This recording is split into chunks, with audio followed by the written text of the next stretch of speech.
police say a woman ran over and killed her boyfriend. If you take a look down here, you can see the tire tracks from when her truck climbed up over the sidewalk. It could also have an impact on the dairy farmers who get the milk on the shelves. This water was full of thousands of mosquito larvae, but after just a few sprays of Agnique, you can see there are just a few larvae left. In the past hour, this street here in Las Cruces has kind of transformed into a river. I want to take you a little closer.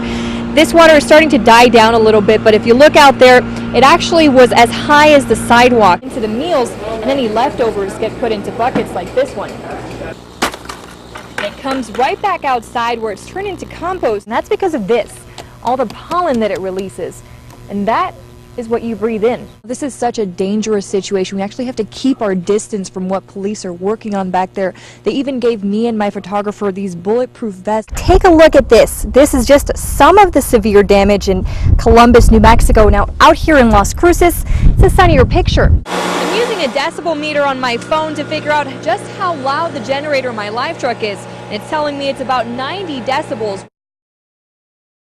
When I first heard about this, I truly felt a pit in my stomach. The director of La Piñon, a local sexual abuse victim services center, sees hundreds of cases of domestic abuse every year. When a case ends in murder, it just makes me feel ill that this could happen. And we just want people to know that La Casa and La Piñon are here to talk to, because it is a scary situation. Richard McIntyre was under investigation for rape and domestic abuse when police say he killed his sister-in-law, Lisa Cash. Police believe McIntyre was angry with Cash for being a potential witness in a grand jury hearing scheduled for the next day. Deputy Chief District Attorney Roxanne Esquivel made the decision not to arrest McIntyre. She decided to send the case to a grand jury first. There was no forensic evidence or certainly any other witnesses. Looking at the age of Mr. McIntyre, 70 years old, the fact that the victim was out of state. Esquivel also says there were no signs McIntyre was a threat. Do you feel like the justice system failed this family, this victim? I don't think the justice system had really gotten too far along in this particular case. It's hard to know what the ultimate outcome would have been. And I don't think that it's a fair comment on the justice system. I think that the only person that's responsible for what happened to Lisa Cash is Richard McIntyre. Just last week, these apartments were rocked by tragedy when police found little Nancy Lynn inside with serious injuries. But when I walked into her grandparents' home today, the first thing she did was smile. And for a little girl who's gone through so much, it's amazing to see.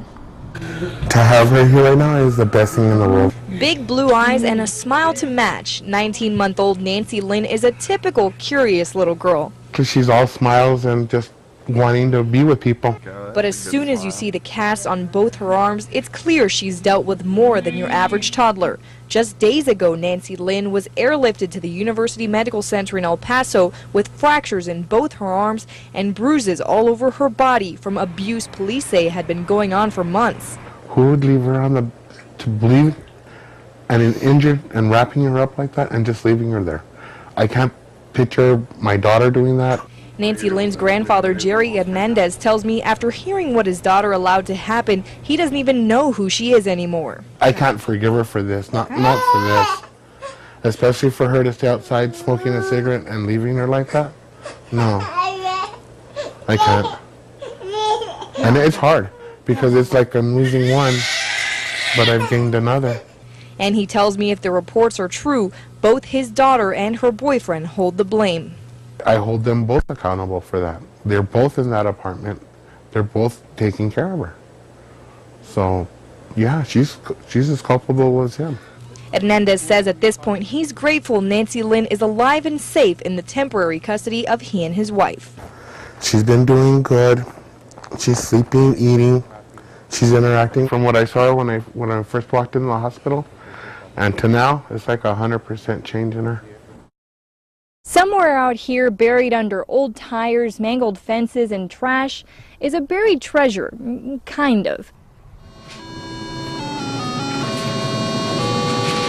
It's a longtime legend among gamers, a rumored Atari graveyard buried in Alamogordo. We have the UFO sighting in Roswell. Why not have the Atari tomb in Alamogordo? Some say it's the final resting place of hundreds of E.T. video games dumped by Atari trucks. Atari denies it ever happened. Something happened here. Let's just put it that way. Trucks did come in here. Things were unloaded out of those trucks into this landfill. The question is, was it the games or, as Atari claims, defective component? So why dig it up 30 years later? Fuel Industries won't tell us just yet. Maybe this was the greatest game of all time. Okay, well, maybe it's value. Maybe not. Whatever the reason, even the mayor is curious. We do want to find out, fact or fiction, is there truly something in our landfill that was buried by Atari that is still being denied by Atari? Fuel Industries' agreement with the city gives crews access to the landfill for the next 6 months. The company is paying $26,000 just to get in. Only time will tell if it's all worth it. I guess that's what we're about to find out when this stuff finally gets dug up. Was it the games, the game consoles, as the legend has, or was it trash from the warehouses? Officials don't even know if the film company will actually show up, but if they do, more than 100 acres of buried garbage are waiting to be searched, and millions of people are curious to know the truth. In Alamogordo from our New Mexico Mobile Newsroom, Vanessa de la Vina, ABC 7.